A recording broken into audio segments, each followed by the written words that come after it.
Bueno chicos, bienvenidos una vez más al siguiente vídeo. En este caso vamos a ver los aceites de plantas medicinales, o otra forma de llamarlos son los oleomacerados. Oleomacerados simplemente, como su nombre indica, porque se trata de que la planta va a estar macerando durante 40 días y 40 noches en aceite. En este caso hemos escogido el aceite porque el aceite tiene un proceso mucho más lento y más suave de extraer los principios activos de las plantas medicinales. Y aparte, el aceite va a conservar todos esos principios que sean lipídicos, grasosos, como puede ser, por ejemplo, los aceites esenciales, las esencias de las plantas, ¿vale? En este caso el procedimiento es muy parecido a las tinturas. Lo que vamos a hacer simplemente es coger un tarro de cristal transparente, vamos a escoger una de las plantas que queramos, en este caso yo voy a coger albahaca, ¿vale? Y a diferencia de la tintura, no vamos a coger una parte de planta y una parte de aceite. La tintura era una parte de planta y 5 de un alcohol. Ahora lo que a nosotros nos interesa es poner cuanta más planta, mejor. En la tintura hemos visto que se puede poner la planta fresca, y aquí en los aceites la planta que vayamos a poner debe ser seca, ¿vale? Acabo de llenar. Aún me cabe un poco más. Tiene que estar a tope. Cuanta más planta, mejor. Si hace falta que prensemos con las manos, prensamos, ¿de acuerdo? Es muy importante que quede todo lleno. ¿Por qué tiene que quedar todo lleno, bien prensado? Porque con los aceites hay peligro de... Mira, aprieto y se puede poner un poquito más. Hay peligro de que las plantas no estén del todo secas y puedan soltar agua, con lo cual aparecería moho. Luego os enseñaré. He tardado un poquito en subir este vídeo porque he hecho un oleomacerado mal hecho y quería que vierais qué es lo que pasa. Yo creo que así ya está. ¿Qué es lo que pasa cuando se hace un oleomacerado mal hecho? Vale. Mirad. Aquí tenéis un oleomacerado de pétalos de rosa, pero se ha echado a perder. No sé si se aprecia bien. Ha salido moho. ¿Por qué? Porque las plantas eran bastante frescas, han soltado mucha agua y ha estado mucho tiempo en maceración, más de los 40 días que se recomiendan. Y al final ha acabado saliendo este moho. Este moho no solo nos puede aparecer cuando haya agua, es decir, un oleomacerado suele aguantar de tiempo, pues no sé, entre meses hasta 2 años, como máximo unos 2 años, ¿vale? Unos 6 meses a 2 años, es un margen súper amplio. ¿Por qué hay este margen tan amplio? Porque dependerá de dónde lo guardemos, cómo lo hayamos hecho, ¿vale? Cuando veamos que se nos echa a perder, empieza a salir moho o tiene un olor raro, pues entonces debemos tirar y hacer otro oleomacerado. Bien, las maceraciones en aceite nosotros las vamos a utilizar principalmente para hacer luego pues ungüentos o bálsamos, ¿vale? Que luego ya veremos un poco cómo se hacen. Vale, hemos llenado todo el tarro de cristal transparente, como he dicho, hasta arriba del todo, hasta el tope, y vamos ahora a poner aceite. En este caso he escogido aceite de oliva.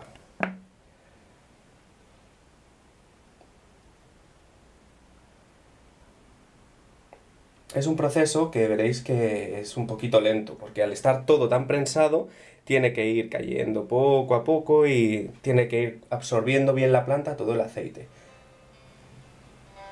Bueno, es un proceso que tiene que ir poco a poco, la planta tiene que ir absorbiendo todo el aceite, ¿vale? Y tenemos que ir poco a poco. Venga, yo voy a ir haciendo esto y cortaré el vídeo y luego ya os lo enseñaré cuando esté todo relleno de aceite. Bueno, como podéis ver, más o menos ya está todo lleno de aceite, ¿vale? Lo importante en los oleomacerados es que el aceite cubra por completo todas las hierbas. Por eso es tan importante prensarlas bien hasta abajo, ¿vale? Entonces, un truco. Para que no os pase esto que os he enseñado antes, ¿vale? Para que no os salga ese moho, es importante saber que Normalmente cuando hemos puesto el aceite todo, no queda exactamente igual en ese momento. Es decir, las hierbas al estar tan secas absorberán un poquito de aceite, se acabará de asentar todo y el nivel de aceite seguro que baja un poquito, a lo mejor un dedito, una cosita así, y muchas hierbas quedarán fuera. Con lo cual, antes de cerrarlo y de ponerlo ya a macerar definitivamente, es importante esperarse hasta que el aceite se asiente bien por completo, ver hasta dónde ha bajado el nivel y rellenar un poquito más. Cuando lo hayamos rellenado ya todo un poquito más, que hemos visto que ha bajado el nivel y le hemos añadido ese aceite, lo cerramos, importante, herméticamente, muy fuerte para evitar que... Perdón, para evitar que no se escape ningún tipo de esencia y después lo que vamos a hacer es que ya estará terminado, ¿vale? Importante etiquetar bien o antes o después, si no nos vamos a olvidar. Y lo que vamos a hacer para el aceite es, vamos a dejarlo a la intemperie, en una terraza, en una ventana, etcétera, o en un lugar, si no tenéis ningún sitio fuera de la casa para dejarlo, para aposentarlo, pues en una ventana que le dé el sol y la luna, ¿vale? 40 días y 40 noches. ¿Por qué a la intemperie? ¿Por qué le debe dar el sol y la noche? ¿Por qué? Porque cuando le dé el sol directamente, el calor lo que va a hacer es dilatar la planta. Dilatará, abrirá los poros, permitirá que sus principios activos pasen al aceite. Y por la noche, el frescor de la noche, que a veces en verano no se nota mucho, pero hace un poco más de fresco, lo que hace es que contrae la planta. Los poros se cierran y estrujan aún más esos principios activos que siguen continuamente metiéndose en el aceite. Después de esos 40 días y 40 noches, ¿qué vamos a hacer? Pues lo que vamos a hacer es colarlo. Lo vamos a colar o con un... Hay varias formas de colarlo. Hay gente que simplemente lo vuelca sobre un colador y deja que caiga el aceite, perfecto, pero después con un paño de algodón o con un papel de filtro es importante, por ejemplo, si esto es el colador, ¿vale? Y yo he hecho las hierbas, aquí me quedan... Ha caído de ya todo el aceite por abajo, aquí me quedan las hierbas y es importante chafarlas. Cogéis, os envolvéis el dedo con un poquito de algodón y las chafáis para que acabar de exprimir todo ese jugo que tienen las plantas, lo más que podáis, todo lo más que podáis, ¿vale? Y así ya tendréis todo vuestro óleo macerado. Antes os comentaba, sobre todo, que lo del tipo de planta que podéis utilizar para los oleomacerados, si frescas o secas, vale. Lo ideal son secas, ya os lo he comentado, pero encontraréis plantas que se utilizan frescas, como puede ser el caso del hipérico. El hipérico siempre se utiliza en planta fresca. Y en Baleares, sobre todo en Menorca, por ejemplo, allí se estila mucho que nosotros hacemos los oleomacerados con plantas frescas. Por ejemplo, ya sea pues de romero, incluso de albahaca o lavanda, el hipérico, nosotros lo usamos fresco. ¿Por qué? Pues realmente no sabría deciros bien por qué, es la sabiduría popular de la propia isla. Supongo que fresca, incluso el agua que pueden soltar puede ser beneficiosa, ya que procede de la propia planta mismamente. Lo que pasa es que sí que hay que tener muy especial cuidado en que no se produzca ese moho, porque en cuanto salga una motita de moho o lo que sea, ya podéis tirar el aceite completamente. Entonces, si queréis aseguraros, utilizar directamente la planta seca, os aseguraréis que no tenéis ningún disgusto y no tiraréis nada de producto, que también es importante reciclar. Hasta aquí los oleomacerados, ya veis que es muy fácil de hacer y espero que os haya gustado y vamos a seguir con la siguiente técnica. Bien, seguimos con la siguiente técnica. En este caso vamos a ver lo que son los zumos frescos. Ahora no voy a hacer ningún zumo fresco porque realmente no tengo ahora fresca ninguna planta que suelte mucho de ese jugo, tanto de hoja como de tallo o incluso de raíz. Sin embargo, os voy a explicar cómo se hacen los zumos frescos. Lo que se hace es que siempre utilizamos, como el propio nombre indica, de zumo fresco, siempre vamos a utilizar la planta fresca, ¿vale? Estas plantas así más frescas lo que contienen es pues todos los minerales, las vitaminas, todos los principios activos que contienen todas las plantas, ¿vale? Entonces, ¿qué hacemos? para sacarle el jugo a la planta? Pues lo que vamos a hacer es utilizar, por ejemplo, una licuadora, ¿vale? Podemos poner en la licuadora un poquito de agua para que se diluya bien y después podemos añadir la planta fresca y triturarlo todo. Esa es una buena manera de hacer un zumo. Simplemente es hacer un zumo, ¿vale? Que depende de qué planta podemos utilizar, nos puede ir muy bien este tipo de técnica. También podemos machacarlo con un mortero o con una gasita de algodón, machacarlo todo bien y utilizar una cucharita para coger una cantidad de esa planta machacada. Lo que pasa es que es una planta machacada que es más húmeda, ¿vale? Pero eso también podemos decir que es una parte de zumo. Lo importante, los zumos se usan básicamente como, bueno, el uso que tienen es un uso interno, pero también se le puede dar un uso externo, como por ejemplo, pues plantas hidratantes como el aloe vera, por ejemplo, podemos hacer un zumo de aloe vera y utilizarlo de manera externa. Y lo importante, sobre todo también de los zumos, es que la conservación es súper limitada. Es decir, que cuando haces un zumo, mejor que lo consumas al momento, porque si no, se puede echar a perder y mejor no, al ser de uso interno, mejor no jugártela. Pues ya sabéis que hablamos de plantas, pero ninguna es inocua, todas tienen un efecto. Una planta rancia, echada a perder, etcétera, nos puede hacer mucho daño en el organismo, con lo cual, si utilizamos la técnica de extraer el zumo, lo ideal es consumirlo al momento. Vamos a ver ahora la siguiente técnica. Bueno, vamos a pasar a la siguiente manera de administrar una planta para obtener todos sus principios activos naturales y sus beneficios. En este caso vamos a ver los polvos. Los polvos es la manera, bueno, es bastante sencilla de administrar, ¿vale? De administrar una planta. Lo que se hace es, en un mortero, se machaca la planta seca. ¿Qué es lo importante de los polvos? Que la planta que vayamos a utilizar, en este caso yo he cogido aquí pues, diente de león, necesita estar mucho más seca de lo normal. Necesita que alarguemos todo ese proceso de secado, porque es la forma que nos va a garantizar que vamos a tener unos polvos lo más finos posible, ¿vale? Entonces vamos a, vamos a alargar todo ese proceso de secado. Con este método lo que vamos a hacer es que vamos a aprovechar al máximo todo lo que son los principios activos de la planta. Se utiliza normalmente de manera interna, sobre todo, ¿vale? Porque directamente lo que vamos a hacer es ingerir la planta. Por ejemplo, bueno, este método va bien, pues, por ejemplo, para utilizar raíces, las plantas duras, las semillas, etcétera. Y también nos permite, pues, que una vez tenemos ese polvito tan fino, nos permite pues, tener una dosificación súper exacta de la cantidad de planta que queremos, ¿vale? ¿Por qué?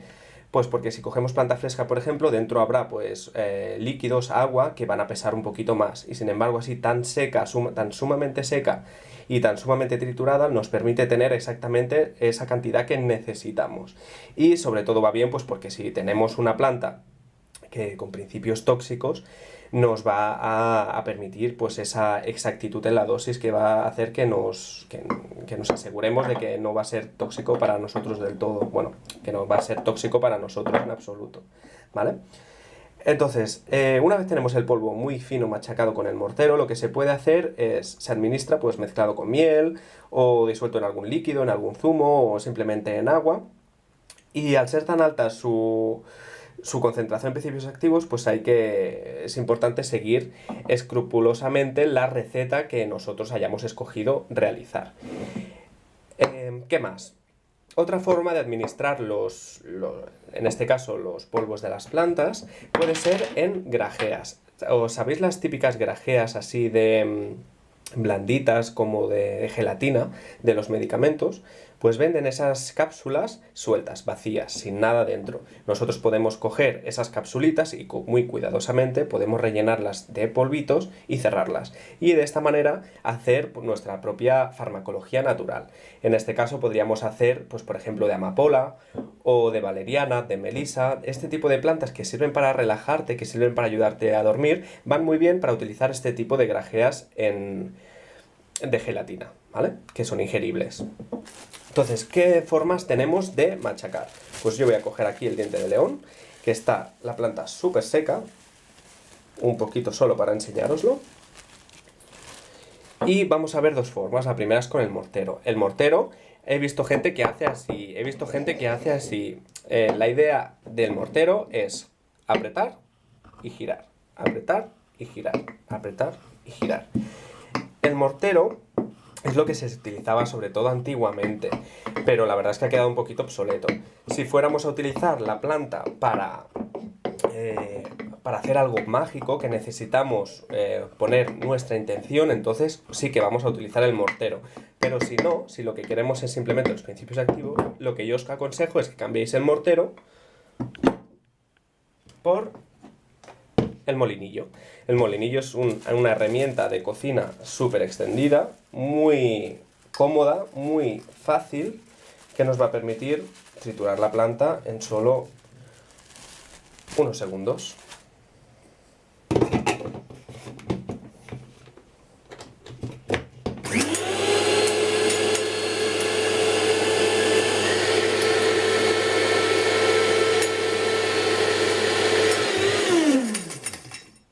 Vemos que han quedado algunos trocitos. Sin embargo, incluso aquí se puede ver este polvito tan fino que es lo que nosotros podemos utilizar, ¿vale? Y hasta aquí la técnica de los polvos. Luego podemos ponerlos, por ejemplo, yo utilizo estos botecitos chiquititos y los relleno con el polvo y lo etiqueto, sobre todo.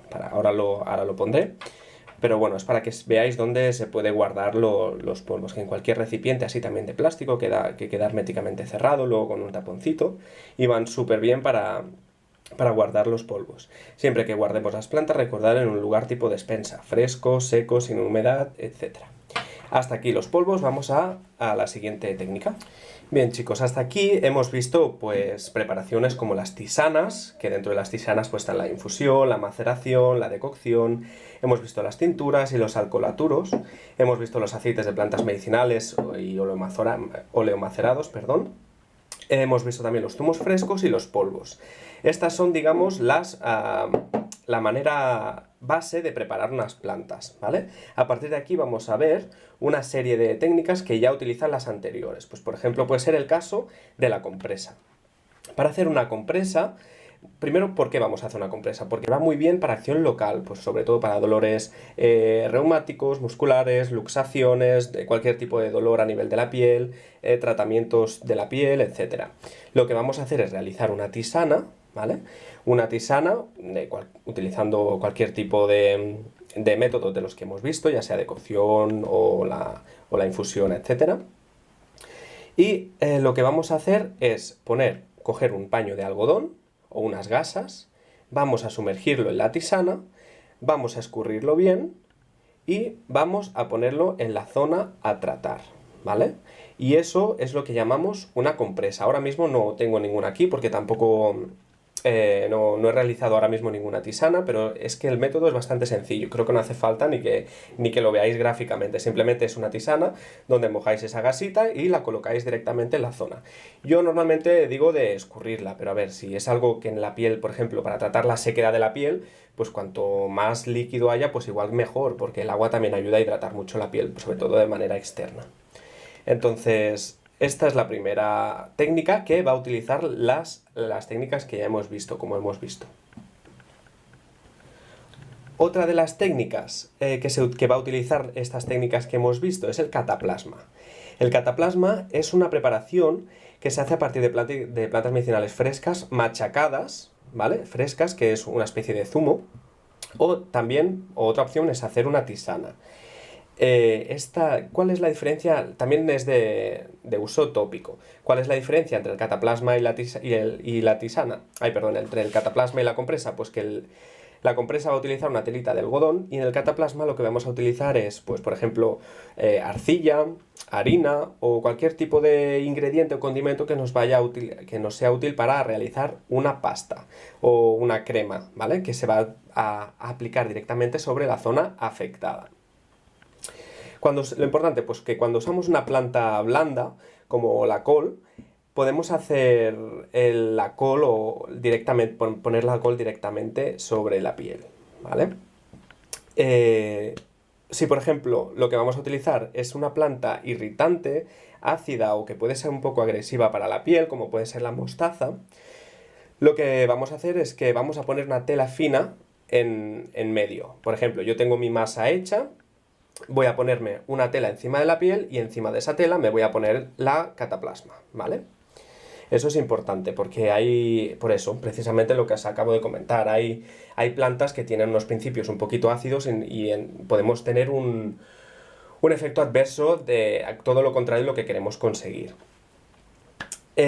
Otra cosita, la temperatura de cataplasma nunca debe superar los 45 grados, ¿vale? La mayoría de las plantas medicinales, de hecho, pierden muchas de sus virtudes, rubefacientes, revulsivas, etcétera, cuando superan los 50 grados, con lo cual nunca hay que superar los 45 para asegurarnos que tienen todas esas propiedades que a nosotros nos interesan.